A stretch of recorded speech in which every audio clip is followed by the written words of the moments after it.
The Joe Rogan Experience. The second thing is, I believe that there are no, I say this in my ceremonies, there's no such thing as sacred cacao or sacred plants or sacred mountains or sacred people if we don't treat life with sacredness. But if we recognize that everything is sacred, then we infuse life with sacredness and meaning. And that's why I do it. It's a lot of fun. That's very interesting from a guy who specializes essentially in manipulating life. Well, we have manipulated life as humans for a very long time. But it's interesting. Yeah. The idea of things being sacred, but your specialty is manipulating genetics, right? Yeah, well, so that is this strange moment that we're in, because for about 3.8 billion years, our species has evolved by this set of principles we call Darwinian evolution, random mutation and natural selection. And it's brought us here. We used to be single-cell organisms, and now look at us. And there's been a lot of magic in that process, and there still is. But we humans are deciphering some of that magic. We are like looking under the hood of what it means to be human, and we are increasingly going to have the ability to manipulate all of life, including our own. Yeah, that is very unnerving to a lot of people. It's uncomfortable and it's scary. And it is. They like things the way they are.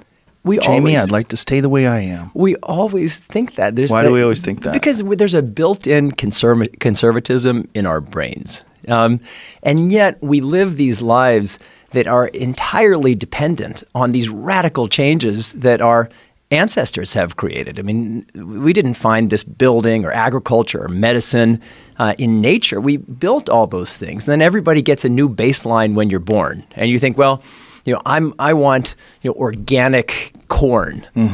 I want whatever. But all these things are creation. We live in an entirely created world, and our ability to manipulate and change that world is always growing. And I think we need to recognize that. But being afraid is okay, and being excited is okay, and we need to find the right balance between those two emotions. I think for a lot of people, they feel like so many changes happened, particularly when you talk about genetically modified foods. So many things happened before they realized they had happened. So when they're like, hey, man, I don't want to eat any GMO fruit. Right. Well, then you probably shouldn't eat any fruit. Yep. Because everything that you buy has been changed. Like every orange that you buy, that's not what an orange used to be like. Yeah. You could buy an apple. Apples didn't used to be like that. Tomatoes didn't used to be like that. No, I know.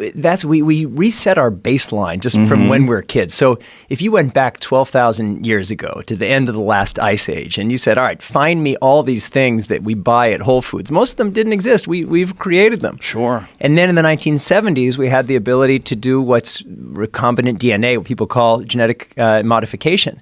And people are afraid because that feels unnatural. We're applying science to food. And that's the issue. And now we're entering the era of genetically modified humans, and there's that same level of uncomfortableness. But what happened? The reason why I've written this book, Hacking Darwin, is that if we approach genetically modified humans in the same way that we approach genetically modified foods, which is the scientists say, hey, we've got this, we're going to manage them responsibly, and it just kind of happens to people, people are going to go nuts. I mean, imagine how agitated people are about GMO foods if they don't have a say in how the human experience of genetic modification plays out. People are going to go berserk. So we have this window of time where we can start bringing everybody into an inclusive conversation about where we're going, because where we are going is just radically different from where we've been. Yeah, I think it's an awareness issue, and I also think it's a perception issue. I think that everything people do is natural. Yeah, well, including cities. I think cities are natural. That's why they're all over the world. Yeah. I think they're as natural as beehives. And I think as much as we like to think that technology is not natural, it's clearly something people naturally make. Of course. They make it in every culture. Yeah, they can. It's the history of our species. And we kind of misuse this word natural. Because what is natural? I mean, maybe natural was when we used to live and we were just part of nature. I always say, it's like people say, oh, I love nature. I love like going out and hiking in the woods.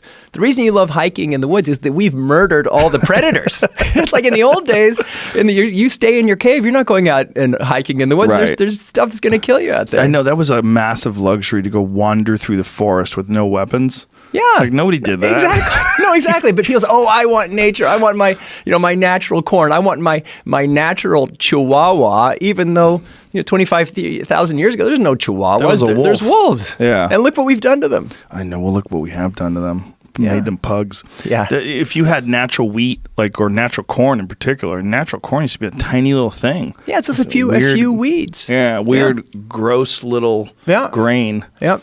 And then now we made it this big, juicy, sweet, delicious thing that you put butter on.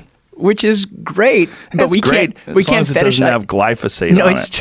Even glyphosate, but we can't fetishize that there's some kind of imaginary world where kind of everybody was wearing Birkenstocks and eating in Whole Foods. That imaginary world sucked for us. That's why we left it. It's true, but there's some sort of a balance, right? We do appreciate the nature aspect of our world, and eagles and salmon and all these wild things, and to be able to see them is very cool. Yeah. But you don't want to get eaten by those things. You don't want them everywhere. And you want to be able to go out and get your newspaper without being worried about getting attacked by a jaguar.